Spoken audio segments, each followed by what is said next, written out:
Tigil-tigilan mo nga yan. Nag-aaksaya ka lang ng oras sa pabigat na yan. Naiintindihan mo ba? Ha, wala na siyang silbi.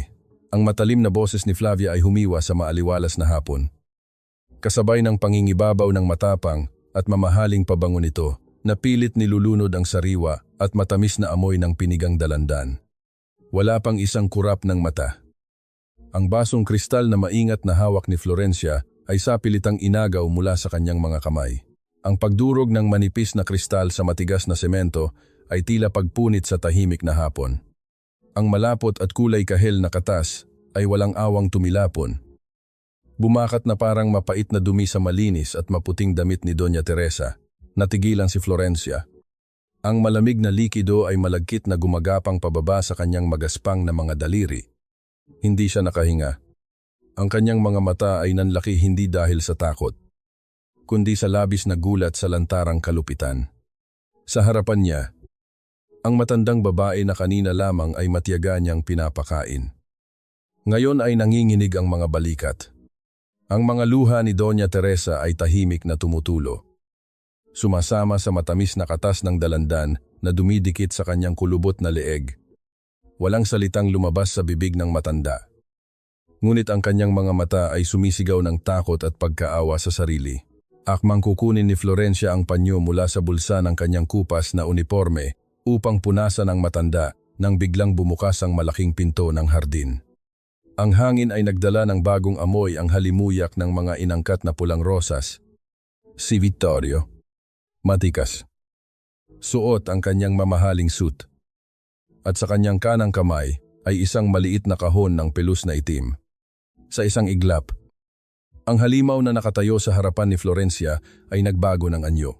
Ang nakakakilabot na mukha ni Flavia ay napalitan ng maamong paghikbi. Mabilis itong lumapit kay Vittorio. Itinatago ang mukha sa dibdib ng lalaki. Babe. Oh my God. I was so scared. Nangginginig ang boses ni Flavia. Ang bawat salita ay nababalutan ng makamandag na tamis. Tingnan mo ang ginawa ng babaeng yan. She forcefully fed mommy and spilled everything. Sinubukan kong pigilan siya. Pero ang tigas ng ulo niya, ang malamig na hangin ay tila gumapang mula sa talampakan ni Florencia pataas sa kanyang gulugod. Namamanhid ang kanyang buong katawan. Ang kanyang tiyan ay bumaliktad. Hindi dahil sa gutom, kundi sa matinding pagduduwal sa lantarang kasinungalingan na naririnig. Tiningnan niya si Vittorio. Umaasa sa kahit isang kislap ng pag-aalinlangan sa mga mata nito. Umaasa siyang titingnan ng lalaki ang basang damit ng kanyang ina at ang takot sa mga mata nito. Ngunit hindi. Ang mga mata ni Vittorio ay bulag sa katotohanan. Humakbang ang lalaki palapit. Maingat na iniiwasan ang mga bubog ng salamin sa sahig. At dahan-dahang hinaplos ang buhok ng umiiyak na si Flavia. Hindi man lang nito tinapunan ng tingin ang nanginginig na si Doña Teresa. Shh. It's okay. I'm here now. Bulong ni Vittorio. Dahan-dahang napaluhod si Florencia sa malamig na semento. Ang kanyang murang uniforme ay unti-unting sinisipsip ang malagkit na katas ng dalandan sa sahig habang nanginginig niyang pinupulot ang mga matutulis na piraso ng basag na salamin. Ang bawat bubog na nahahawakan niya ay tila sumusugat din sa kanyang dignidad. Mula sa kanyang pagkaluhod, pilit niyang nilunok ang pait na bumabara sa kanyang lalamunan. Nakita niya kung paano dahan-dahang binuksan ni Vittorio ang maliit na kahon. Ang kislap ng isang malaking diamanteng singsing ay tila ng bubulag. Sadyang nagpapamukha ng napakalaking agwat ng kanilang mga mundo. Sinuot ni Vittorio ang singsing sa maputi. Malambot.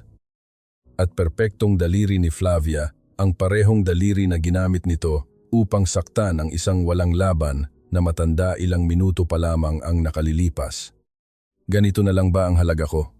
Isang tahimik na hikbi ang nabasag sa loob ng utak ni Florencia. Ganito ba ang premyo ng kasamaan sa mundong ito? Isang basag na baso para sa nagmamalasakit.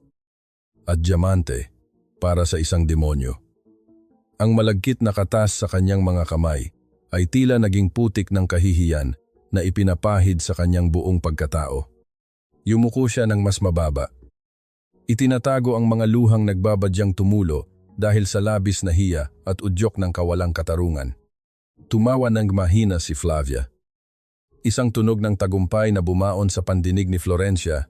Pagkatapos ay dahan-dahang bumaba ang paningin ng bagong nobya sa babaeng nakaluhod sa sahig.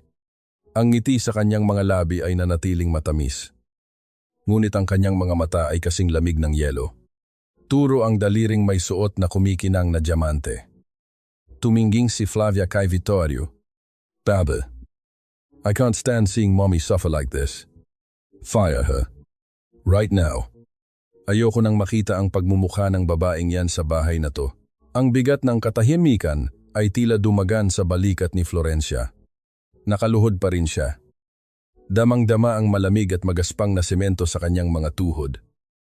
Habang hinihintay ang hatol ng lalaking nagpapasweldo sa kanya, tuminging si Vittorio kay Flavia. Ang mga mata nito ay puno ng bulag na pagsamba bago bumaling sa babaeng nakadapa sa sahig. Walang awa. Walang pag-unawa. "Babe, please calm down. Huwag nating sirain ang araw na to." Malumanay na pag-aalo ni Vittorio sa kanyang nobya. Bago bumaling kay Florencia, ang lambing sa kanyang boses ay biglang napalitan ng yelo. "Florencia, what is wrong with you? I pay you handsomely para alagaan ng maayos ang nanay ko. Bakit kailangang maging ganito kagulo, Vittorio?" Sinasadya niya yan mabilis na singit ni Flavia. Patuloy na hinihimas ang dibdib ng lalaki. "She's jealous kasi we're getting married. Baka nga sinasaktan niya si mami pag wala tayo eh. Look at her. She can't even say a word." Umakyat ang init sa mukha ni Florencia. Gusto niyang sumigaw. Gusto niyang ituro ang mga kuko ni Flavia na kanina lamang ay nakadiin sa braso ng matanda. Ngunit nang iangat niya ang kanyang paningin, nakita niya ang mga mata ni Doña Teresa. Ang mga luhang tahimik na umaagos sa mga pisngi nito ay isang malinaw na pagmamakaawa. "Huwag mo akong iwan sa kanya kung susuko siya sa kanyang dignidad at lalayas ngayon din." Sino ang magtatanggol sa walang laban na matanda? Bumuntong hininga si Vittorio at dinukot ang kanyang mamahaling pitaka.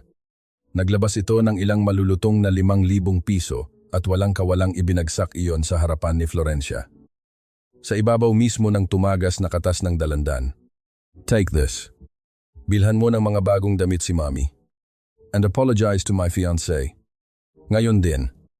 Kung hindi, makakaimpake ka na bago pa lumubog ang araw." Ang mga papel na pera ay dahan-dahang sinisipsip ang basa sa sahig. Pinigilan ni Florencia ang panginginig ng kanyang mga labi. Sa bawat paghinga niya, parang may mga bubog na humihiwa sa kanyang lalamunan. Ipinikit niya ang kanyang mga mata. Inilibing ang sariling pagkatao. At unti-unting iniyuko ang kanyang ulo. "Sorry po, Ma'am Flavia. Hindi na po mauulit. Patawarin niyo po ako." Ang mga salita ay lasang abo sa kanyang bibig. Narinig niya ang mahinang pagngisi ni Flavia. Sinundan ng pag-ikot ng mga takong nito palayo. Hila-hila si Vittorio pabalik sa loob ng marangyang mansyon. Naiwan si Florencia na mag-isang pinupulot ang nabasang pera at ang kanyang durog na dangal. Ang gabi ay bumalot sa mansyon. Bit-bit ang malamig na simoy ng hangin. Ngunit sa loob ng maliit at madilim na silid ni Florencia, sa likod ng kusina, ang hangin ay mabigat at amoy kulob. Ang amoy ng lumang kahoy at halumigmig ay pilit na yumayakap sa kanya. Isang napakalaking kabaligtaran sa malamig at mabangong hangin sa itaas kung saan natutulog ang mga amo. Nakaupo siya sa gilid ng kanyang manipis na higaan.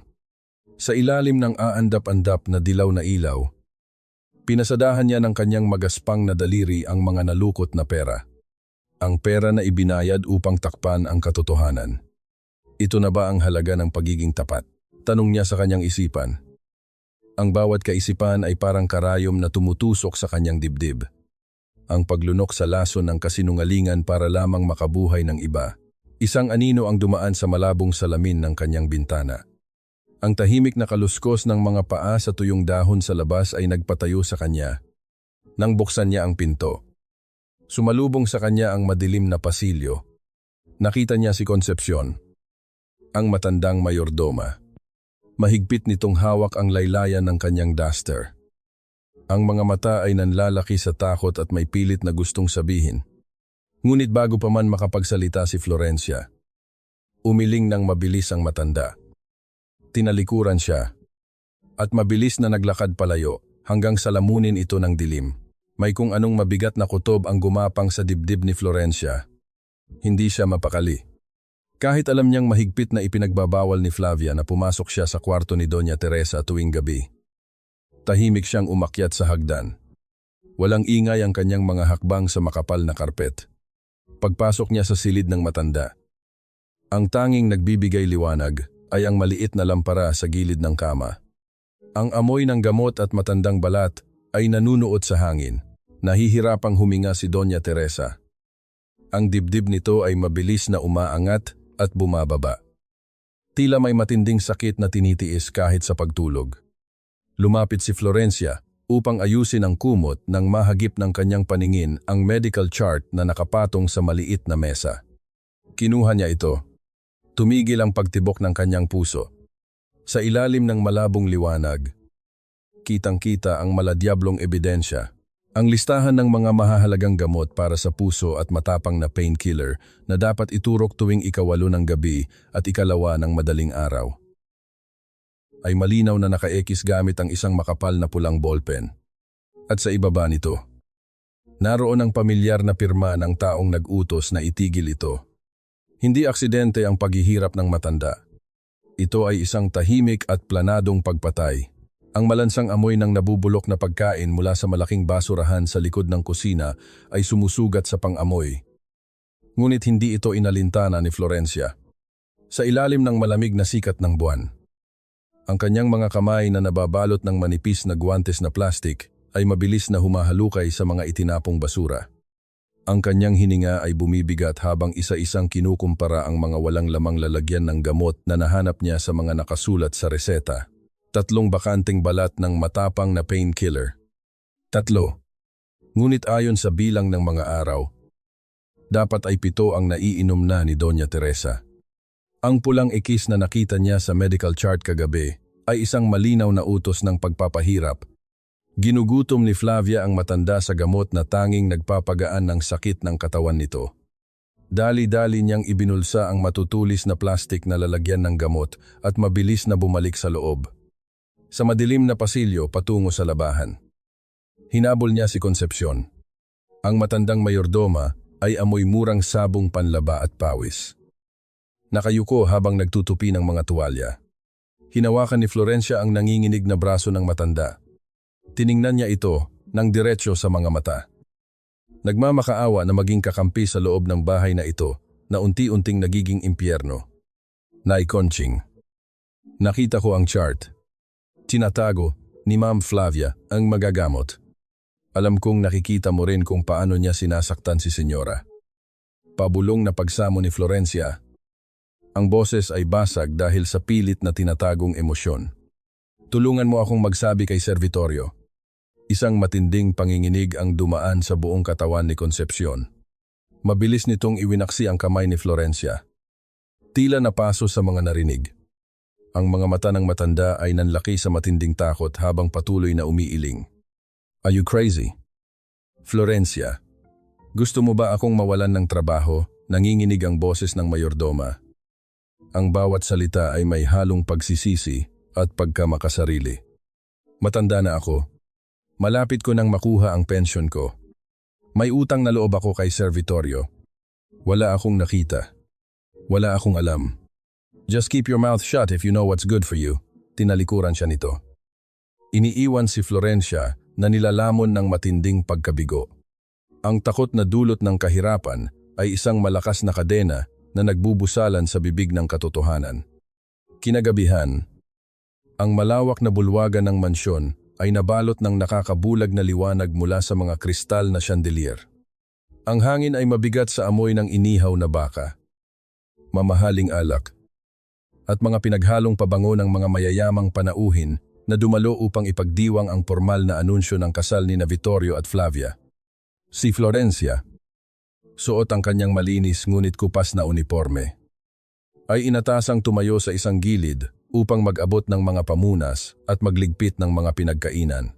Sa bawat pagngiti ni Flavia at pagdikit nito kay Vittorio, ay may kumukulong galit sa tiyan ng nurse. Tumadyo si Flavia. Marahang pinatunog ang gilid ng kanyang baso gamit ang isang kutsara upang makuha ang atensyon ng lahat. Ang tunog ng paglapat ng pilak sa kristal ay tila matalim na karayom na tumutusok sa pandinig ni Florencia. I just want to thank everyone for coming. Nakanggiting panimula ni Flavia. Ang boses ay singtamis ng pulot, ngunit may nakatagong kamandag.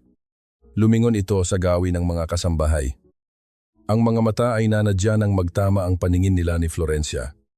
And of course, I want to thank our loyal staff, especially our nurse here.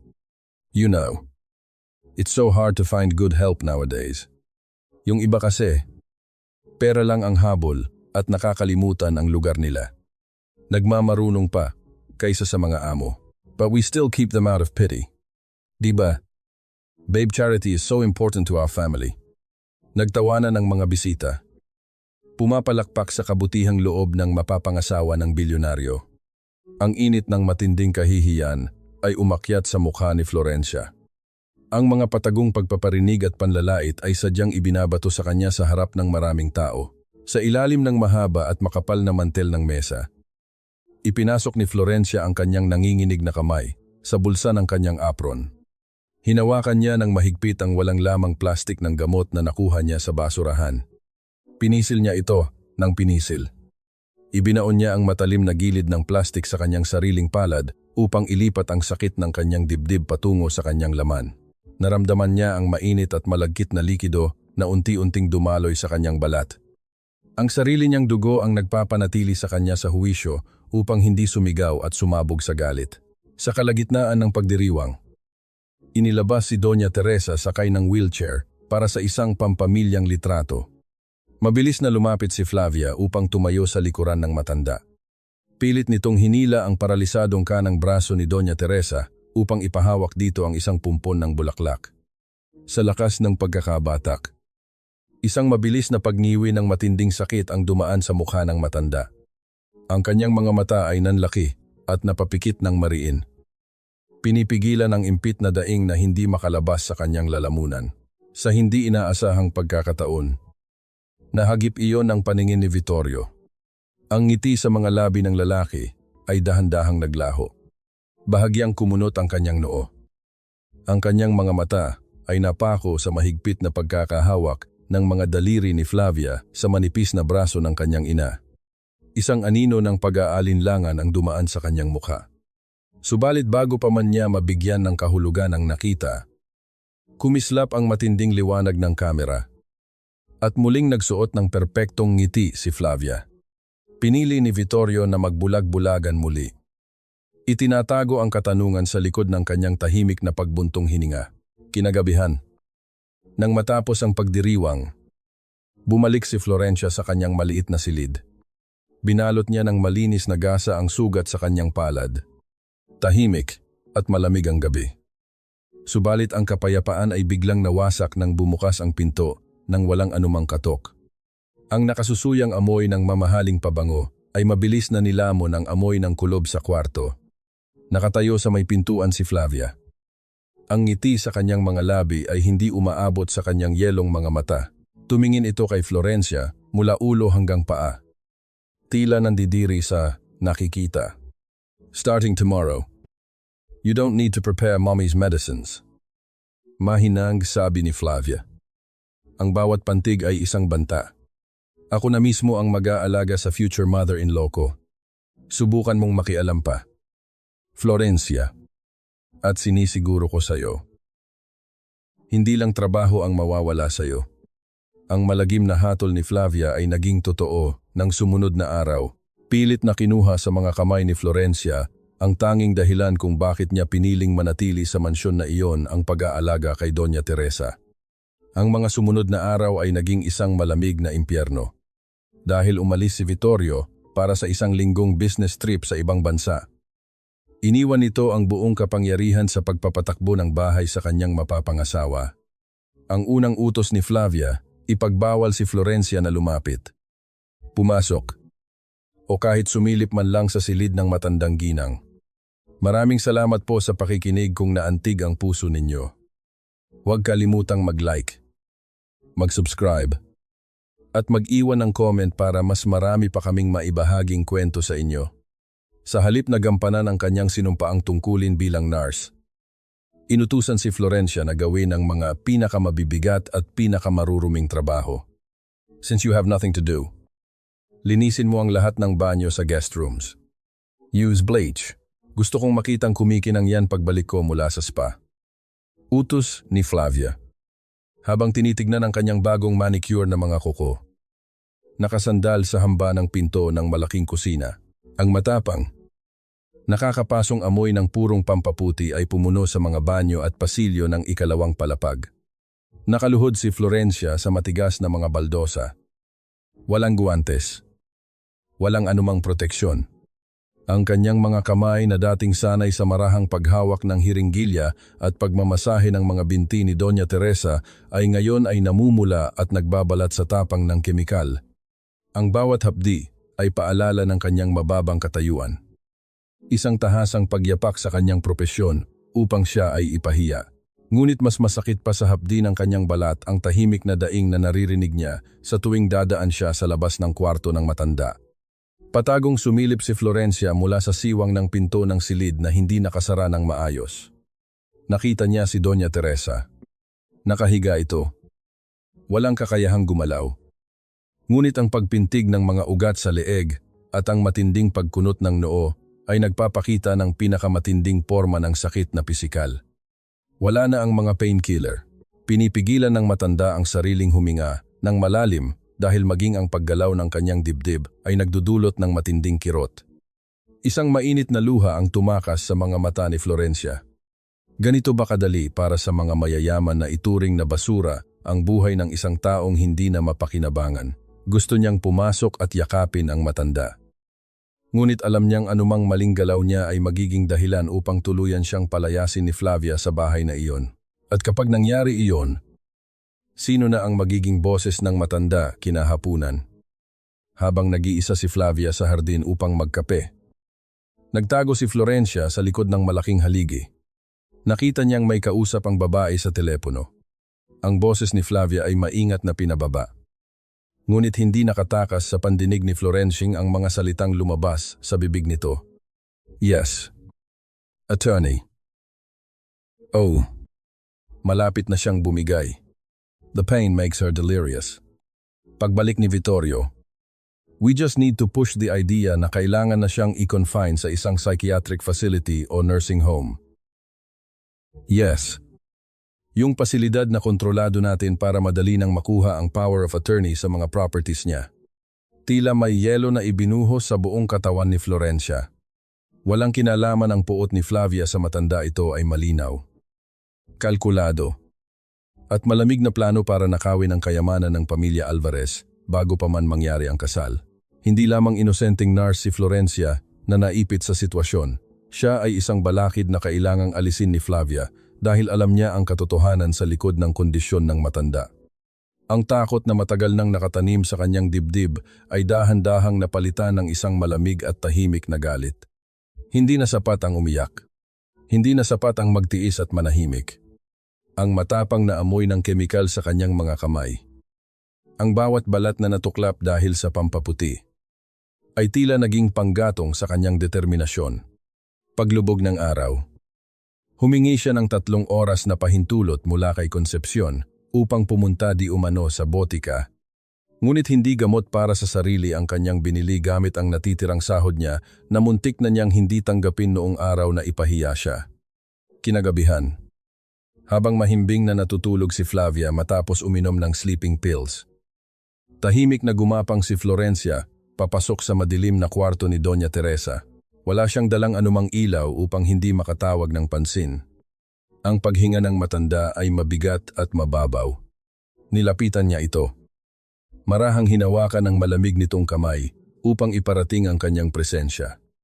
Isang mabilis na paghigpit ng hawak ang isinukli ng matanda. Isang tahimik na pasasalamat sa gitna ng dilim. May kinuha si Florencia sa bulsa ng kanyang palda, isang napakaliit na itim na parisukat. Ang malamig na metal ng maliit na kamera ay nanginginig sa kanyang kamay. Inabot niya ang malaking plorera ng mga peking bulaklak na nakapatong sa itaas ng aparador na direktang nakaharap sa kama. Maingat niya itong itinago sa pagitan ng mga plastik na dahon.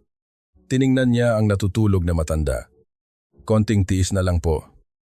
Senyora, bulong ni Florencia. Ang kanyang boses ay nanginginig, ngunit puno ng hindi matitinag na pangako. Tatapusin ko ang paghihirap nyo.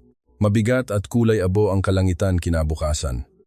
Ang lamig ng papasok na ulan ay nagpapasok ng pangginaw sa matatandang buto ni Concepcion habang nag-aayos ng almusal sa kusina. Sa itaas, ang tahimik na silid ni Doña Teresa ay naging entablado ng isang malagim na palabas nang tumunog ang mamahaling telepono ni Flavia. Hi. Babe, ang boses ni Flavia ay biglang nagiba. Sing-aliwalas ng umaga. Nakabaligtaran ng kanyang madilim na anyo pagkabangon. Pinindot nito ang loudspeaker para marinig sa buong kwarto. Mula sa telepono, dinig ang pagod ngunit masayang boses ni Vittorio. Hi. Love. How are you? Kamusta si Mommy? Sorry kung naiwan ko sa'yo ang lahat ng responsibilidad. Oh. Don't worry about us. Babe, we're perfectly fine. Matamis na tugong ni Flavia. Tumayo siya. Lumapit sa kama. At nagsimulang haplusin ang balikat ng paralisadong ginang. Tila isang nag-aalalang anak. Kasalukuyan ko siyang minamasahe. Ang himbing nga ng tulog niya eh. I made sure nakainom siya ng gamot at komportable. I miss you so much. I miss you too. Thank you for taking care of her. You're the best thing that ever happened to us. Tugon ni Vittorio. Bago nagpaalam upang bumalik sa kanyang mga meeting.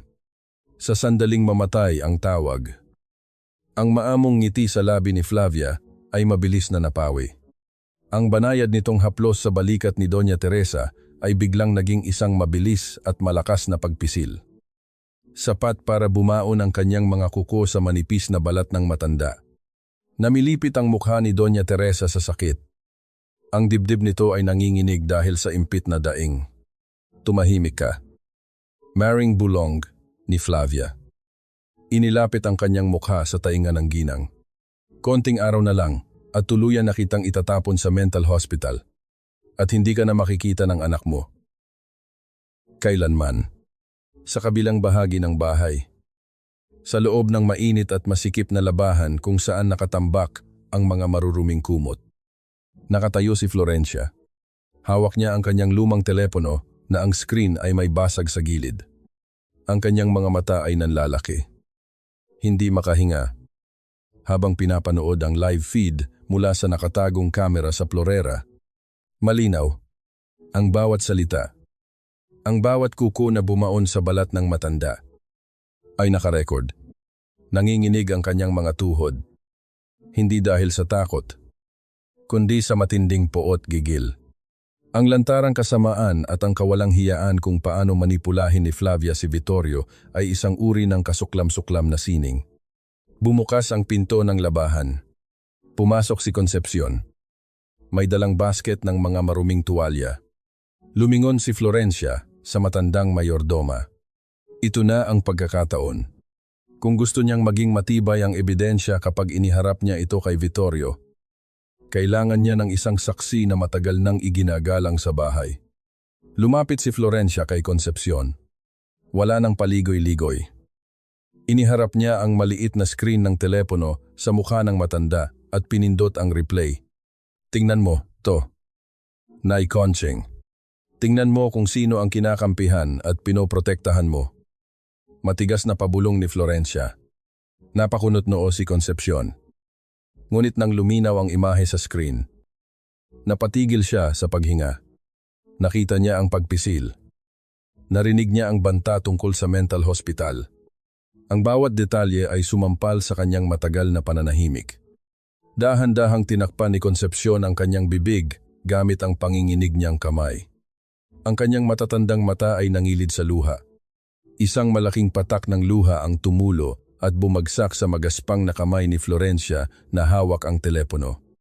Ang matanda na nagpalaki kay Vittorio, na itinuring ng ina ni Doña Teresa sa loob ng maraming dekada, ay tahimik na lumuluha sa harapan ng kawalang katarungang kanyang pinahintulutan dahil sa takot. Diyos ko, patawarin ako ng Diyos. Basag ang boses na bulong ni Concepcion. Anong klaseng demonyo? Kailangan mong magsalita pag uwi ni Sir Vittorio. Git ni Florencia. Hinihigpitan ang pagkakahawak sa braso ng mayordoma. Kung hindi, mamamatay si Senyora. At ang dugo niya ay nasa mga kamay natin dahil pinili nating manahimik. Bago pa man makasagot si Concepcion, ang hangin sa labahan ay biglang nanlamig. Ang ingay ng washing machine ay tila napipi. Bumukas ng malaki ang pinto. Nakatayo sa hamba si Flavia. Ang mga braso ay nakahalukip-kip. Ang paningin ay tuwirang nakatutok sa teleponong hawak ni Florencia. Ang kanyang amoy ang matapang na halimuyak na palaging sinusundan ng takot ay pumuno sa masikip na kwarto. Anong pinapanood niyo dyan na napakaseryoso malumanay nitong tanong? Ang bawat hakbang papalapit ay tila paghigpit ng lubid sa kanilang leeg. Ang kanyang mga yelong mata ay nagpalipat-lipat kina Florencia at sa nanginginig na si Concepcion. May oras pa ba kayo para manood ng pelikula? O may mga itinatago kayong sikreto sa loob ng sarili kong pamamahay? Ang hangin sa loob ng masikip na labahan ay tila nawalan ng oksiheno. Mabilis na itinago ni Florencia ang kanyang telepono sa likuran. Ngunit ang bawat pintig ng kanyang puso ay tila naririnig sa sobrang katahimikan. Humagbang palapit si Flavia. Ang bawat tunog ng kanyang mamahaling takong sa semento ay tila isang babala. Ang kanyang mga mata ay nanunuot. Tinitignan ang namumutlang mukha ni Concepcion bago bumaling kay Florencia na may mapang-uyam ng ngiti. Akin na yan. Florencia. I don't like my employees keeping secrets under my roof. Mahinahon ngunit may autoridad na utos ni Flavia. Inilahad niya ang kanyang kamay. Ang diamante sa kanyang daliri ay kumikinang. Tila nang bubulag sa gitna ng madilim na kwarto. Wala po itong kinalaman sa inyo. Ma'am, personal po, ito. Sagot ni Florencia. Pinipilit na hindi manginig ang boses. Tumawa ng mahina si Flavia. Isang tunog na walang bahid ng saya. Bigla itong lumingon kay Concepcion. Nay Conching, remember your son, yung nasa ospital dahil sa kidney failure. Sino nga uli ang nagbayad ng down payment para sa operasyon niya? Hindi ba si Vittorio? At sino ang nakiusap kay Vittorio na gawin yun? Ako. Diba? Ang matandang mayordoma ay tila lumiit sa kanyang kinatatayuan. Ang utang na loob ang mabigat na tanikala ng anting ay muling humigpit sa kanyang leeg. Ang kahihiyan at takot ay nagsalubong sa kanyang mga mata. Opo, Ma'am Flavia. Hindi ko po nakakalimutan. Pabulong na sagot ni Concepcion. Ang kanyang ulo ay nakayuko na halos humalik na sa sahig. Good. Then you know that loyalty is the only currency I accept in this house. Sabi ni Flavia. Muling bumabaling kay Florencia na may kasamang matalas na titig. Huwag mong lasunin ang isipan ng matanda. Florencia, baka imbes na pasasalamat ang makuha niya, ay pamilya niya ang magdusa dahil sa pakikialam mo. Naglakad palabas si Flavia.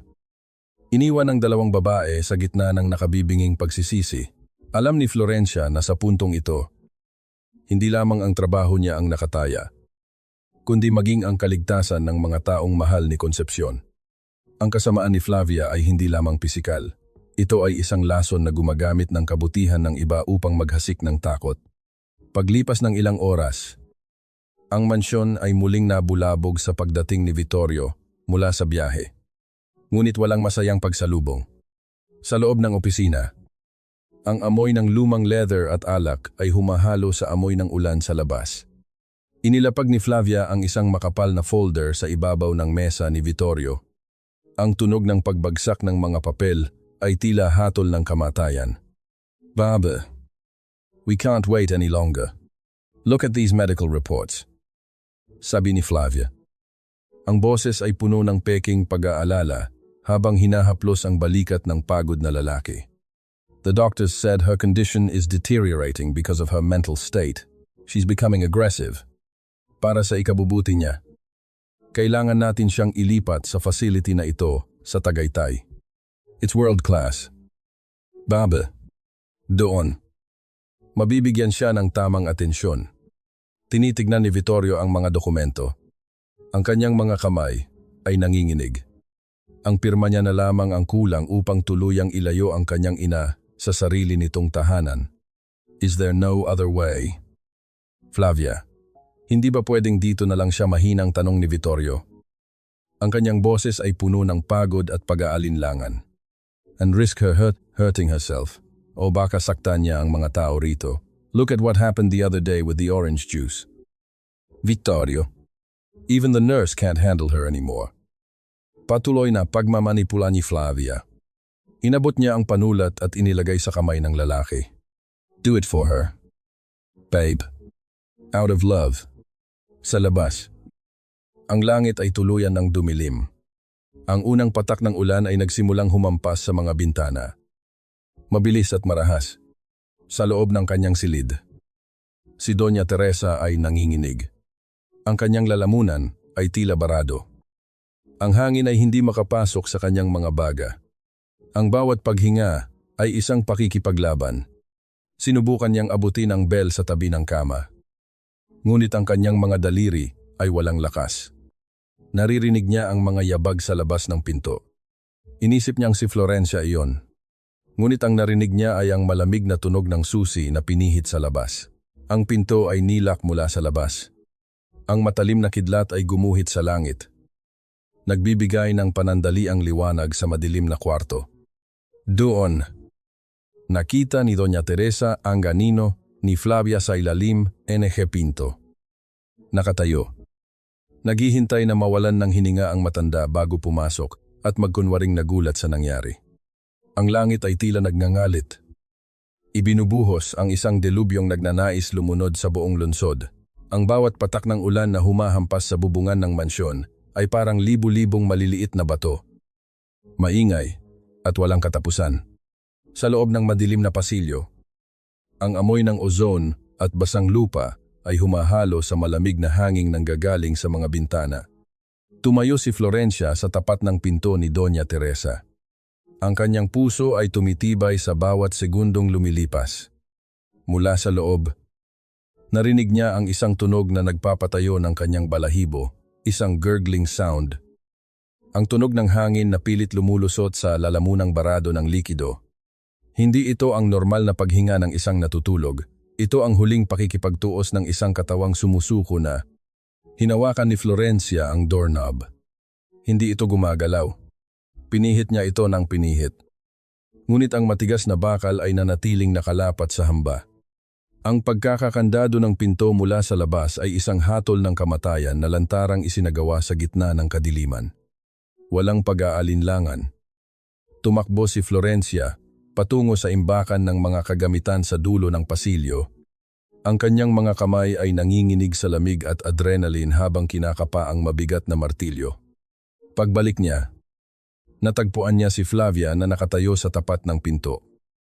Suot ang isang sutlang robe na amoy mamahaling rosas. Nakahalukip-kip at may malamig na tingin. What are you doing? Florencia, go back to your room. It's past midnight. Utos ni Flavia. Ang boses ay kalmado ngunit may kasamang banta. Ma'am, hindi makahinga si Senyora. Kailangan nating buksan ang pinto, sigaw ni Florencia. Ang kanyang boses ay nangingibabaw sa ingay ng kulog. She's just sleeping. Don't be dramatic. I have the key. And I'm telling you, she's fine. Sagot ni Flavia. Habang dahan-dahang itinatago ang susi sa bulsa ng kanyang robe. Hindi na nakinig si Florencia. Itinaas niya ang mabigat na martilyo. Ang unang hampas ng bakal sa kahoy ay nagdulot ng malakas na pagkabiyak ng pinto. Ang bawat pagtama ay tila pagsira sa pader ng kasinungalingan na binuo ni Flavia. Sa ikatlong hampas, ang trangka ay tuluyang bumigay at ang pinto ay bumukas ng malakas. Tumama sa dingding. Sinalubong sila ng amoy ng kamatayan at gamot. Sa loob, ang mukha ni Doña Teresa ay kulay ube na. Ang kanyang mga mata ay dilat at nakatitig sa kisame. Habang ang kanyang mga kamay ay tila may gustong abutin sa hangin. Notili ni Flavia. Hindi dahil sa awa, kundi dahil sa takot na mabulabog ang kanyang plano. Florencia. Stop. You're making it worse. You're trespassing. Tinulak ni Florencia si Flavia ng buong lakas. Tumabi ka kung ayaw mong makapatay ng tao. Tumawag ka ng ambulansya. Dali-daling lumapit si Florencia sa matanda. Ang katawan ni Doña Teresa ay kasing lamig ng yelo. Mabilis niyang chinek ang pulso nito mabagal. Maninipis na tibok na tila kandilang malapit ng mapundi. Kinuha niya ang kanyang telepono at direktang tinawagan ang emergency hotline at ang personal na doktor ni Vittorio. This is Florencia de la Cruz, the private nurse of Doña Teresa Alvarez. We have a cardiac arrest and respiratory distress. We need an ambulance at the Alvarez mansion immediately. You're fired. I'm calling the police, sigaw ni Flavia. Habang sinusubukang agawin ang telepono ni Florencia, you broke into this room. You're the one killing her with your incompetence. Sa gitna ng kanilang pagtatalo. Isang malakas na liwanag mula sa labas ang tumama sa mga bintana. Ang tunog ng mabilis na sasakyang huminto sa tapat ng mansyon ay narinig sa gitna ng ulan. Ang malakas na pagbukas ng pangunahing pinto sa ibaba ay nagpahiwatig ng pagdating ng isang taong hindi nila inaasahan sa ganitong oras. Mabilis na mga yabag ang umakyat sa hagdanan. Pumasok si Vittorio sa silid. Basang-basa ng ulan. Ang kanyang suit ay nakakapit sa kanyang katawan at ang kanyang mukha ay puno ng pagtataka at takot. Ang kanyang paningin ay nagpalipat-lipat sa kanyang inang hindi na humihinga. Kay Florencia, na kasalukuyang nagsasagawa ng CPR. At kay Flavia, na nakatayo sa isang sulok. Hawak ang susi ng pinto. At may bakas ng matinding pagkabalisa. Vittorio. Babe. Thank God you're here. Mabilis na pag-aarchi ni Flavia. Tumatakbo patungo sa lalaki. Florencia went crazy. Sinira niya ang pinto at sinasaktan niya si Mommy. Look at the mess she made. Tumingin si Vittorio sa nawasak na pinto. Pagkatapos ay kay Florencia. Ang pawis at ulan ay humahalo sa mga mata ng nurse. Lumingon si Florencia sa kanya. Ang kanyang mga kamay ay patuloy na pumipindot sa dibdib ng matanda. Sir Vittorio. Ang nanay niyo ay hindi makahinga dahil tinanggalan siya ng gamot. At ang pinto. Ang pinto ay nakakandado mula sa labas, sigaw ni Florencia. Ang boses ay puno ng galit at pagsusumamo. Tulungan niyo ako, don't let her die. Ang katahimikan sa pagitan ng dalawang panig ay tila isang matalim na kutsilyo. Sa labas, ang tunog ng papalapit na sirena ng ambulansya ay nagsimulang mangibabaw sa ingay ng bagyo. Ang amoy ng antiseptic at matapang na alkohol ay nanunuot sa bawat sulok ng malawak at malamig na pasilyo ng ospital. Ang mga puting ilaw sa kisame ay tila mga matang mapanuri. Nagbibigay ng isang uri ng liwanag na walang puwang para sa mga lihim. Sa labas, ang ulan ay tila humupa na. Ngunit ang bawat patak na natitira sa bintana ay tila mga luhang hindi matuyo-tuyo. Nakatayo si Vittorio sa gitna ng waiting room. Ang kanyang balikat ay bagsak at ang kanyang mga mata ay nakapako sa saradong pinto ng intensive care unit. Sa tabi niya, si Flavia ay patuloy na humihikbi. Ang kanyang mga kamay ay nakakapit ng mahigpit sa braso ng lalaki habang gumagamit ng malinis na panyo upang punasan ang kanyang mga mata na wala namang tunay na luha. Vittorio. Hindi ko alam kung anong pumasok sa isip ni Florencia. Pagsisimula ni Flavia. Ang boses ay nanginginig sa kunwaring takot. Sinira niya ang pinto. She was screaming like a maniac. I was just trying to protect Mommy. Naniniwala ako na baka may ginawa siyang mali sa mga gamot kaya biglang nag-seizure si Mommy. She's dangerous. Vittorio. Kailangan natin siyang ipakulong. Humarap si Vittorio kay Florencia na nakatayo ilang metro ang layo mula sa kanila. Ang uniforme ng nurse ay marumi. Basa ng ulan. At may mga bahid ng dugo mula sa kanyang nasugatang palad. Florencia. I gave you my trust. Mababa at gumaralgal ang boses ni Vittorio. Punong-puno ng pagkadismaya. Binayaran kita para maging katuwang ko. Hindi para maghasik ng gulo sa loob ng pamamahay ko. You trespassed into a private room and destroyed my property. At ngayon, ang nanay ko ay nakikipaglaban para sa buhay niya. Umalis ka na. I don't want to see your face here. Consider yourself fired. And wait for my lawyer's call. Ang mga salitang iyon ay tila mga sampal na bumaon sa mukha ni Florencia. Ngunit sa halip na umiyak o magmakaawa, dahan-dahan siyang humakbang papalapit. Ang bawat tunog ng kanyang sapatos sa makintab na sahig ay tila isang martilyo na nagpapatibay sa kanyang desisyon.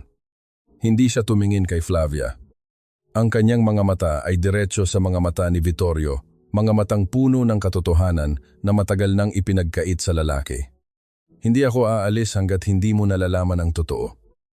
Sir Vittorio. Mahinahon, ngunit matigas na sabi ni Florencia. Ang kanyang boses ay walang panginginig. Ang pagkasira ng pinto ay maliit na bagay kumpara sa pagkasira ng buhay ng nanay niyo na ginagawa ng babaeng katabi niyo. How dare you, tili ni Flavia? Ang kanyang mukha ay namumula na sa galit. Vittorio. Are you going to let this servant insult me? Dinukot ni Florencia mula sa kanyang bulsa ang maliit na medical logbook na basa na rin ng ulan, kasama ang kanyang lumang telepono. Inilapag niya ang mga ito sa ibabaw ng lamesang plastik sa pagitan nila. Tingnan niyo ang logbook na yan. Sir, iyan ang mga petsa kung kailan sadyang itinigil ang pagbibigay ng painkiller at heart meds kay Doña Teresa. At heto, pinindot ni Florencia ang play button sa kanyang telepono. Ang screen ay nagpakita ng isang malabong imahe, ngunit sapat na upang makilala ang mga tao sa loob. Sa video, kitang-kita ang pagpasok ni Flavia sa kwarto ni Doña Teresa. Nakita ni Vittorio kung paano kurutin at saktan ng kanyang nobya ang kanyang paralisadong ina. Narinig ang malamig na boses ni Flavia na nagsasabing itatapon niya ang matanda sa isang pasilidad para lamang makuha ang kayamanan ng mga Alvarez. Ang mukha ni Vittorio ay untunting nawalan ng kulay. Ang kanyang mga kamay na kanina ay nakakuyom ay dahan-dahang nanginig. Ang bawat segundo ng video ay tila isang punyal na sumasaksak sa kanyang puso. Ang katahimikan sa waiting room ay naging bingi. Tanging ang tunog ng video at ang mabigat na hininga ni Vittorio ang naririnig. Vittorio. That's a fake. She manipulated that video, sigaw ni Flavia. Ang kanyang boses ay tumaas sa desperasyon. Don't believe her. Babe, sinisiraan niya lang ako. Ngunit bago pa man makasagot si Vittorio, ang pinto ng elevator ay bumukas. Lumabas si Concepcion, ang matandang mayordoma, na may dalang isang maliit na bag ng mga gamit. Ang kanyang mukha ay puno ng pagsisisi. Lumapit siya kay Vittorio at, sa harap ng lahat, ay dahan-dahang lumuhod. Sir Vittorio. Patawarin niyo po ako. Hikbi ni Concepcion. Ang kanyang mga balikat ay nanginginig sa bigat ng lihim na kanyang dinala. Totoo ang lahat ng sinabi ni Florencia. Nakita ko po ang lahat. Natakot lang po ako dahil binantaan ni Ma'am Flavia ang buhay ng anak ko. Pero hindi ko na po kaya. Hindi ko na kayang makita si Senyora na pinapatay ng dahan-dahan sa loob ng sarili niyang bahay. Tumingin si Vittorio kay Flavia. Ang pagsamba at pag-ibig na dati ay kumikinang sa kanyang mga mata ay napalitan ng isang madilim at nakakapangilabot na puot. Ang babaeng akala niya ay anghel na magliligtas sa kanyang pamilya ay ang demonyong untunti palang umuubos dito. Ang katahimikan sa pasilyo ng ospital ay tila isang malapot na lason na sumasakal kay Flavia. Ang tunog ng kanyang mabilis at mababaw na hininga ay ang tanging nagpapakita ng buhay sa gitna ng malamig na puting mga dingding. Dahan-dahang binitawan ni Vittorio ang braso ni Flavia. Tila ba ang balat nito ay naging isang nagbabagang bakal na nakakapaso. Ang kanyang mga mata, na dati ay puno ng paghanga, ngayon ay tila dalawang madilim na balon ng puot at pagkamuhi. Vittorio.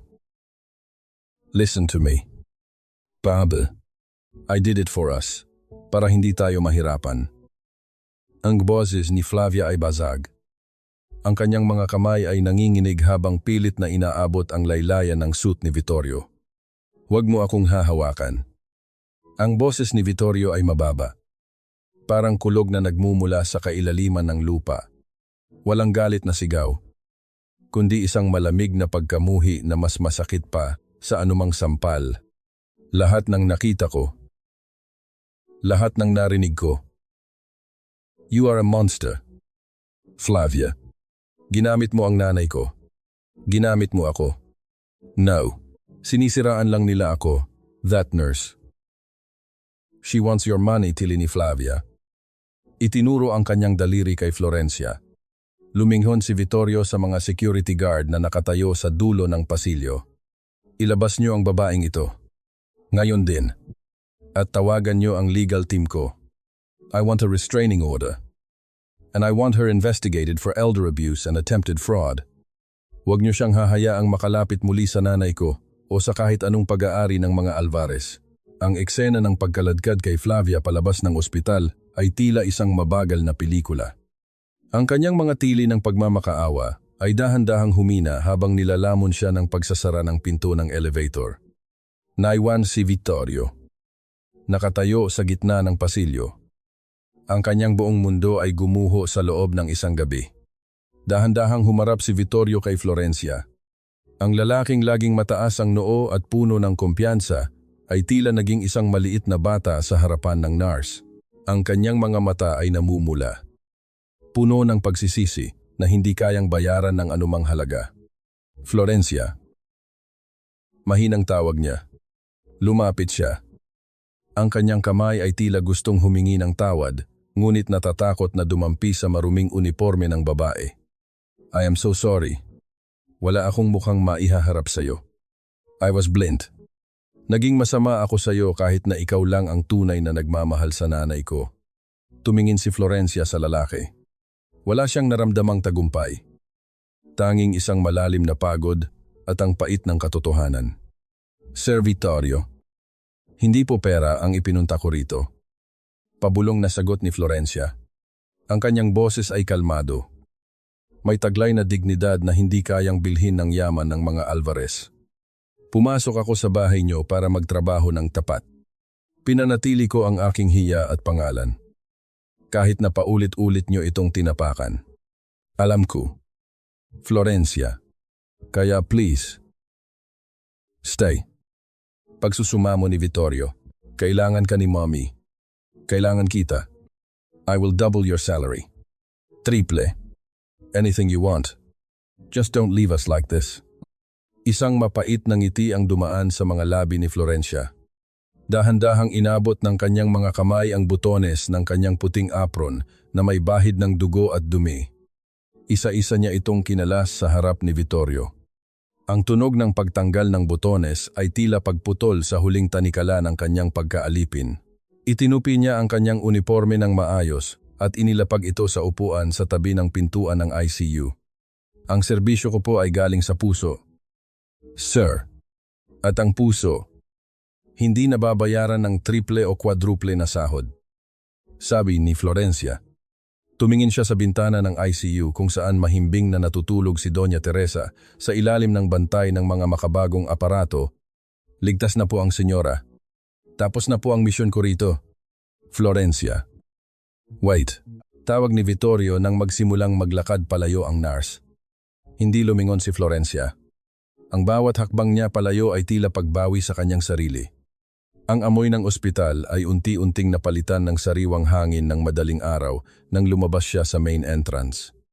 Wala siyang dalang kahit ano kundi ang kanyang maliit na bag at ang kanyang dangal. Sa kalsada, ang mga kalsada ay basa pa mula sa ulan. Sumasalamin sa malalabo at makukulay na ilaw ng syudad. Huminga siya ng malalim. Ang bigat sa kanyang dibdib na dinala niya sa loob ng maraming buwan ay tila naglaho. Pinalitan ng isang malamig ngunit payapang pakiramdam. Samantala, sa labas ng gate ng ospital, nakatayo si Flavia sa ilalim ng madilim na anino ng isang puno. Ang kanyang buhok ay gulo-gulo. Ang kanyang mamahaling robe ay basa at marumi. Ang kanyang mga mata ay nakatitig sa papalayong figura ni Florencia. puno ng isang uri ng puot na hindi natatapos sa pagkatalo. Kinuha ni Flavia ang kanyang telepono sa bulsa. Ang screen nito ay nagniningning sa dilim. Isang tawag ang kanyang ginawa. Attorney. It's me. Bulong ni Flavia. Ang kanyang boses ay tila isang ahas na naglalabas ng lason. Prepare the backup documents. If I can't have the Alvarez fortune, then nobody will. Susunugin ko ang lahat bago nila ako tuluyang mapabagsak. Ang amoy ng mamahaling alak ay humahalo sa alikabok ng mga lumang dokumento sa loob ng opisina ni Vittorio. Ang silid na ito, na dati ay simbolo ng kanyang tagumpay at kapangyarihan, ngayon ay tila isang malawak na kulungan ng pagsisisi. Ang bawat sulok ay nagpapaalala sa kanya ng mga gabing hinayaan niyang malunod ang kanyang sarili sa mga matatamis na salita ni Flavia habang unti-unti nitong ninanakaw ang kaluluwa ng kanilang tahanan. Inilapag ni Vittorio ang kanyang baso sa ibabaw ng mesa.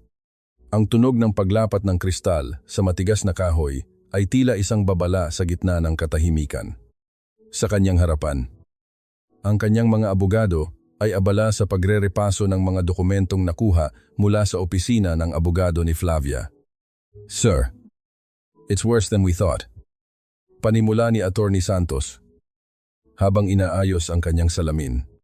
The documents Flavia wanted you to sign weren't just for medical care. May nakatagong clause sa prenuptial agreement at sa power of attorney na nagbibigay sa kanya ng karapatang ibenta ang mga shares mo sa kumpanya kapag idineklara kang unfit dahil sa emotional distress. Napapikit si Vittorio. Ang bawat salita ng abogado ay tila isang sampal sa kanyang mukha. So, she was waiting for me to break down. She wanted to destroy my mother and then use my grief to take everything. Exactly. Sir, everything was a setup. Tugon ng abogado, habang ang mundo ni Vittorio ay puno ng legal na gulo at puot. Ang mundo ni Florencia ay dahan-dahang nababalot ng liwanag at sariwang hangin.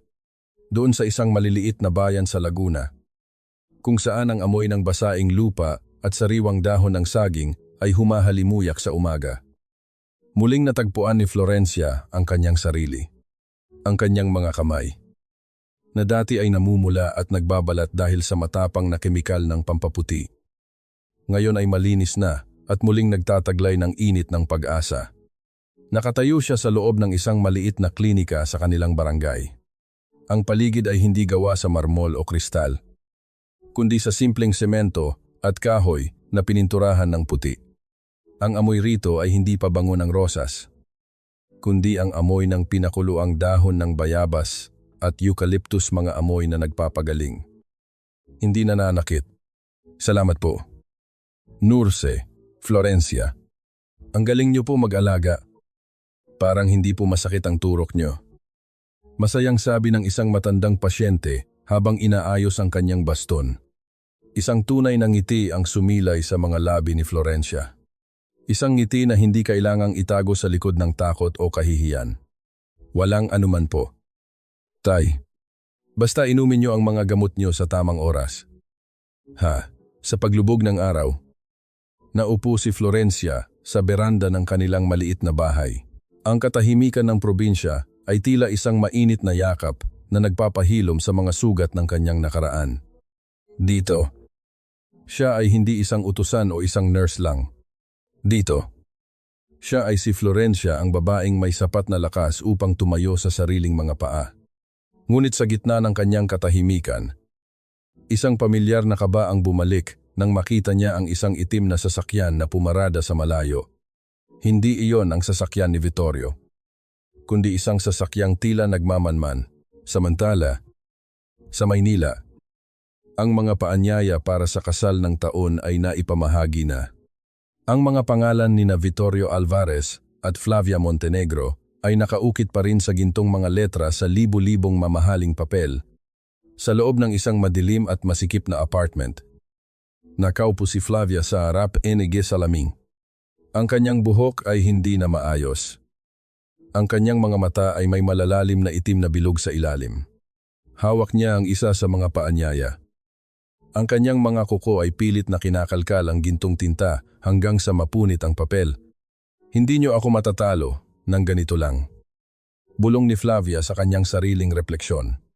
Isang nakakatakot na ngiti ang gumuhit sa kanyang mga labi. Kung babagsak ako, sinisiguro ko na kasama ko kayong lahat sa ilalim. Hinanap niya ang kanyang telepono at tinawagan ang isang numero na matagal na niyang hindi ginagamit. It's time. Ipadala niyo na ang mga litrato. Let's see how the perfect Vittorio Alvarez handles a scandal that will burn his company to the ground. Ang katedral ay balot ng libu-libong puting liryos. Ang kanilang halimuyak ay napakatapang na tila ba nakakasakal. Kahalo ng amoy ng nasusunog na insenso at mamahaling kandila. Sa paningin ng publiko, ito ang rurok ng karangyaan, ang pag-iisang dibdib ng isang Alvarez sa isang babaeng tila anghel sa kagandahan. Nakatayo si Flavia sa gitna ng altar. Ang mahaba at magarbo niyang belo ay nakalatag sa malamig na marmol na sahig na parang isang puting ilog. Ang bawat haplos ng sutla sa kanyang balat ay nagbibigay sa kanya ng pakiramdam ng isang reyna. Sa ilalim ng kanyang belo, isang matamis ngunit mapanganib na ngiti ang nakapinta sa kanyang mga labi. Sa isip niya, ito na ang huling hakbang. Pagkatapos ng seremonyang ito, ang lahat ng yaman, kapangyarihan, at pangalan ng mga Alvarez ay mapapasakamay na niya. Dumating ang sandali ng panunumpa. Ang katahimikan sa loob ng simbahan ay tila isang hinahabol na hininga. Tumingin ang pari kay Vittorio, na nakatayo ng matuwid. Ang mukha ay tila isang estatwa ng yelo na walang anumang emosyon. Vittorio Alvarez, tinatanggap mo ba si Flavia Montenegro bilang iyong asawa? Sa hirap at ginhawa, hanggang sa kamatayan, huminga ng malalim si Vittorio. Ang tunog ng kanyang paghinga ay umalingaw-ngaw sa mikropono. Sapat upang patigilin ang tibok ng puso ng bawat panauhin. Dahan-dahan siyang lumingon. Hindi sa pare, kundi sa mga dambuhalang screen na nakakabit sa paligid ng katedral na dapat sana ay magpapakita ng video ng kanilang pagmamahalan. Hindi. Ang boses ni Vittorio ay hindi sumigaw. Ngunit ang lamig nito ay sapat na upang magpangatog sa tuhod ni Flavia. Dahil ang kamatayan ay dumating ng mas maaga sa loob ng bahay ko. Sa kamay ng babaeng ito, kasabay ng kanyang mga salita. Ang mga screen ay biglang nagliwanag. Hindi mga larawan ng pag-ibig ang lumabas, kundi ang malabong video mula sa nakatagong kamera ni Florencia. Ang buong alta sosyedad ng Maynila ay naging saksi sa lantarang pananakit ni Flavia kay Doña Teresa. Narinig ng lahat ang pagtawag niya sa matanda bilang Ganang Vojung. Hindi pa doon nagtapos. Sumunod na lumabas ang mga dokumento ng bangko. Ang mga ilegal na paglilipat ng pondo na ginawa ni Flavia. At ang mga liham mula sa kanyang abogado tungkol sa planong pagpapatapon kay Vittorio sa isang pasilidad. Ang bulungan ng mga bisita ay tila isang kawan ng mga bubuyog na biglang nabulabog. Ang bawat parinig at mapanghusgang tingin mula sa mga taong dati ay tinitingala ni Flavia ay tila mga latigo na humahampas sa kanyang pagkatao. Ang hiya ang kahihiyang matagal niyang iniwasan ay biglang bumagsak sa kanya ng mas mabigat kaysa sa anumang hatol. Pabe. It's not true. This is a trap. Si Florencia ang gumawa nito, tili ni Flavia. Ang kanyang boses ay pumitlag sa takot habang pilit niyang inaabot ang kamay ni Vittorio. Iwinaksi ni Vittorio ang kanyang kamay. Ang lakas ng pagkakaiwas niya ay naging sanhi upang mawalan ng balanse si Flavia. Ang kanyang mabigat na belo ay sumabit sa gilid ng altar.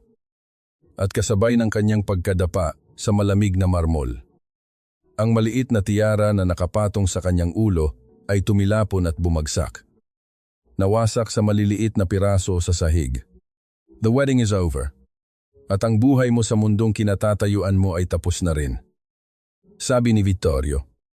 Habang dahan-dahang lumalabas mula sa gilid ng simbahan ang ilang mga tauhan ng National Bureau of Investigation. Ang tunog ng mga sapatos ng mga autoridad sa sahig ay tila hatol ng hustisya. Walang nagawa si Flavia kundi ang sumigaw sa galit at desperasyon habang ang kanyang mga kamay, na dati ay balot ng mga mamahaling alahas, ay kinakabitan ng malamig at bakal na posas. Ang puting gown na simbolo sana ng kanyang tagumpay ay naging dumi sa sahig habang kinakaladkad siya palabas. Sa harap ng lahat ng taong kanyang ninais na mapabilib. Sa malayo, Sa labas ng pintuan ng katedral, nakatayo si Concepcion. Ang matandang mayordoma ay tahimik na nakatingin. Ang kanyang mga kamay ay nakahawak sa kanyang krusipiho. Ang bawat luhang tumulo sa kanyang mga mata ay hindi para sa awa kay Flavia, kundi para sa kalayaan ng pamilyang Alvarez. Nang mawala ang ingay ng mga sirena sa labas, naiwan si Vittorio sa gitna ng altar. Tumingala siya sa malaking krus. Ang kanyang balikat ay dahan-dahang bumaba. Ang amoy ng mga puting liryos ay tila hindi na nakakasakal ngayon. Ang mga ito ay tila mga bulaklak na iniaalay sa isang libing ang libing ng kanyang mga maling desisyon at ang pagkamatay ng isang pag-ibig na binuo sa kasinungalingan. Kinuha ni Vittorio ang kanyang telepono. Isang numero lamang ang gusto niyang tawagan. Ngunit alam niyang wala pa siyang karapatan. Ang kailangan niya ngayon ay hindi kapatawaran, kundi ang paghilom na tanging ang panahon lamang ang makapagbibigay. Ang sariwang simoy ng hangin sa Laguna ay may kasamang amoy ng pinakuloang dahon ng pandan at eucalyptus. Isang halimuyak na nagbibigay ng kapayapaan sa bawat humihinga nito. Sa loob ng maliit na klinika sa barangay, abala si Florencia sa pag-aayos ng kanyang mga kagamitan. Ang kanyang puting blouse ay malinis. Ang kanyang buhok ay maayos na nakatali. At ang kanyang mga mata ay nagtataglay ng isang uri ng liwanag na hindi kailanman nakita noong siya ay nasa loob pa ng mansyon ng mga Alvarez. Dito, siya ay hindi na ang nurse na pwedeng hiyain. Siya si Nurse Florencia, ang katuwang ng mga tao sa kanilang paggaling. Napatigil ang kanyang ginagawa ng isang pamilyar na anino ang humarang sa sikat ng araw mula sa pintuan. Hindi niya kailangang lumingon upang malaman kung sino ito. Ang bigat ng bawat hakbang at ang marahang paghinto nito ay tila nakaukit na sa kanyang pandinig. Nakatayo si Vittorio sa bukana ng klinika. Wala na ang kanyang mamahaling suit. Suot niya ang isang simpleng puting polo at pantalon. Ang kanyang mukha ay bakas ang pagod. Ngunit ang kanyang mga mata ay malinis na sa piring ng kasinungalingan. Hindi siya nagdala ng pulang rosas. Hindi rin siya nagdala ng kahit anong alahas. Sa kanyang mga kamay, hawak niya ang isang asul na folder, ang pinakabagong medical clearance ni Doña Teresa. Kumusta ang senyora, ang unang tanong ni Florencia. Ang kanyang boses ay kalmado, propesyonal, at walang bahid ng galit. She's getting better. Florencia. Mahinang sagot ni Vittorio. Humakbang siya ng bahagya, ngunit nanatili sa sapat na agwat. Tanda ng paggalang sa espasyo ng babae. Nakalabas na siya sa ospital. Tinatanong kanya. Araw-araw. Mabuti naman kung ganoon. Malakas ang loob ni senyora. Alam kong malalampasan niya iyon. Tugon ni Florencia habang patuloy sa pagliligpit ng mga gasa. Bumuntong hininga si Vittorio. Ang kanyang mga balikat ay dahan-dahang bumaba. Hindi ako pumunta rito para hilingin na bumalik ka sa dati mong trabaho. Alam kong masyado na kitang nasaktan para sa ganoong bagay. At alam kong ang klinika na ito. Ito ang tunay mong kaligayahan. Inilapag ni Vittorio ang asul na folder sa mesa. Pumunta ako rito para mag-alok ng partnership. Ang kumpanya ko ay magbubukas ng isang medical foundation para sa mga rural areas. Gusto kong ikaw ang mamuno nito. Ikaw ang magdedesisyon kung anong tulong ang kailangan ng mga tao. No, boss. Florencia, you will be a partner. Tumingin si Florencia sa folder. Pagkatapos ay sa mga mata ni Vittorio. Nakita niya ang isang lalaking natutong yumuko. Isang lalaking natutong kumilala sa halaga ng isang tao, hindi dahil sa yaman, kundi sa dangal nito. Bakit ako? Sir Vittorio, dahil ikaw lang ang nakakita sa amin noong kami ay bulag. At dahil sa mundong puno ng mga taong nagpapanggap, ikaw lang ang nanatiling totoo. Seryosong sagot ni Vittorio. Hindi ito pakiusap ng isang amo. Ito ay pagsusumamo ng isang kaibigan na gustong bumawi. Nanatiling tahimik si Florencia sa loob ng ilang sandali. Ang tunog ng mga huni ng ibon sa labas at ang malayo at mahinang ingay ng mga bata sa paaralan ang tanging naririnig. Dahan-dahan niyang inabot ang folder at binuksan ito. Nakita niya ang pirma ni Doña Teresa sa dulo. Isang nanginginig, ngunit determinadong pirma na tila nagsasabing, "Hinihintay kita." Isang banayad ng ngiti ang sumilay sa mga labi ni Florencia. "Tatanggapin ko ang alok, Sir Vittorio. Ngunit sa isang kondisyon. Kahit ano." Mabilis na tugon ng lalaki. "Ang foundation na ito ay mananatili rito sa probinsya. At ang desisyon ko sa paggamot at pag-aalaga ang masusunod. Kahit sino pa ang pasyente." Tumango si Vittorio. Ang kanyang mga mata ay kumislap sa galak at kaginhawaan. "You have my word, Florencia. My word of honor." Lumapit si Vittorio at inabot ang kanyang kamay. Ang paglapat ng kanilang mga palad ay hindi katulad ng dati na puno ng tensyon at agwat ng estado. Ang haplos ng kanilang mga kamay ay mainit, puno ng paggalang, at pangako ng isang bagong simula. Hindi ito ang wakas na puno ng magarbo at mabilis na kasalan. Ito ang simula ng isang paglalakbay na binuo sa pundasyon ng respeto at katotohanan. Habang ang araw ay untunting tumataas sa langit, ang anino ng dalawang tao sa loob ng maliit na klinika ay naging isa hindi bilang amo at utusan, kundi bilang dalawang kaluluwang natagpuan ang kanilang halaga sa gitna ng mga pagsubok. Ang hardin ng mansyon ng mga Alvarez ay muling nabalot ng katahimikan. Ngunit ito ay hindi na ang nakatutulig at mabigat na katahimikan ng nakaraan. Ang hangin ay amoy sariwang damo at bagong giling na kape. Humahalo sa tamis ng mga namumukadkad na sampagita sa gilid ng bakod. Ang sikat ng umaga ay malambot na tumatama sa mga dahon. Nagbibigay ng gintong liwanag sa paligid na tila ba binasbasan ng langit ang bawat sulok nito. Sa gitna ng hardin, nakaupo si Doña Teresa sa kanyang paboritong upuan. Hindi na siya ang matandang lupaypay at dilat ang mga mata sa takot. Bagaman may bahagyang panginginig pa rin ang kanyang mga kamay. Ang kanyang mukha ay maaliwalas. At ang kanyang mga mata ay puno ng buhay habang pinapanood ang mga ibon na naglalaro sa birdbath. Sa kanyang kandungan ay nakapatong ang isang makapal na libro ng mga tula na binabasa niya ng may ngiti sa mga labi. Dahan-dahang lumabas mula sa beranda si Florencia. Bit-bit ang isang tray na may 2 tasa ng umuuring kape at ilang piraso ng mainit na pandesal. Suot niya ang isang simpleng bestidong asul na tila sumasalamin sa kalmado ng kanyang kalooban. Wala na ang kupas na uniforme. Ang kanyang bawat hakbang ay may taglay na kumpiyansa ng isang babaeng alam ang kanyang halaga. "Mami, the coffee is here," malambing na sabi ni Florencia. Lumingon ang matanda at hinawakan ang kamay ni Florencia. Ang haplos na iyon ay hindi na isang paghingi ng saklolo, kundi isang pasasalamat na nagmumula sa kailaliman ng puso.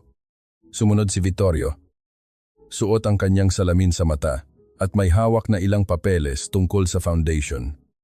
Huminto siya at tinitigan ang 2 pinakamahalagang babae sa kanyang buhay. 1 taon na ang nakalipas mula noong gumuho ang kanyang mundo. Ngunit sa bawat araw na lumilipas, natututunan niyang buuin muli ang kanyang sarili sa tulong ni Florencia. "You know, the clinic in Laguna just sent a monthly report," sabi ni Vittorio habang nauupo sa tabi ni Florencia. "They've served over 500 patients this month." "Hindi ko akalain na ganito kabilis lalaki ang vision mo."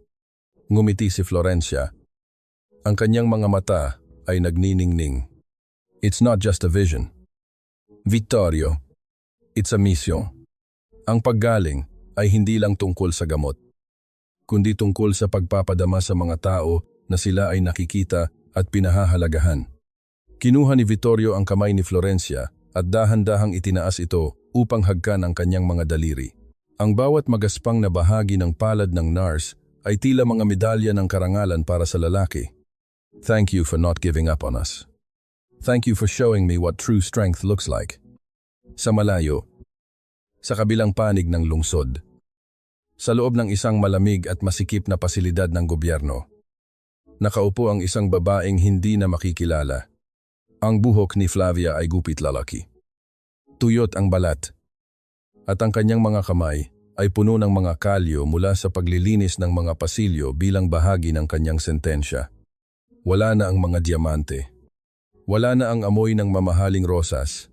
Ang tanging natira sa kanya ay ang mapait na alaala ng kanyang kasakiman at ang mukha ng mga taong kanyang inapakan na ngayon ay malaya na sa kanyang mga kuko.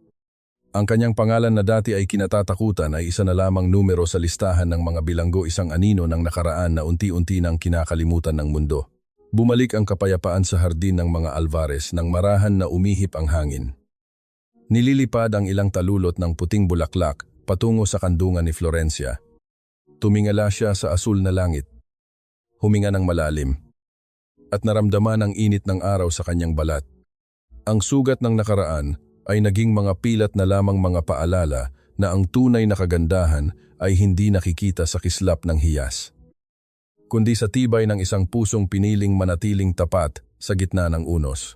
Ang pag-ibig ni Vittorio at Florencia ay hindi isang mabilis na apoy. Ito ay isang mabagal na pagsikat ng araw. Unti-unting nagbibigay ng liwanag. Unti-unting nagpapainit.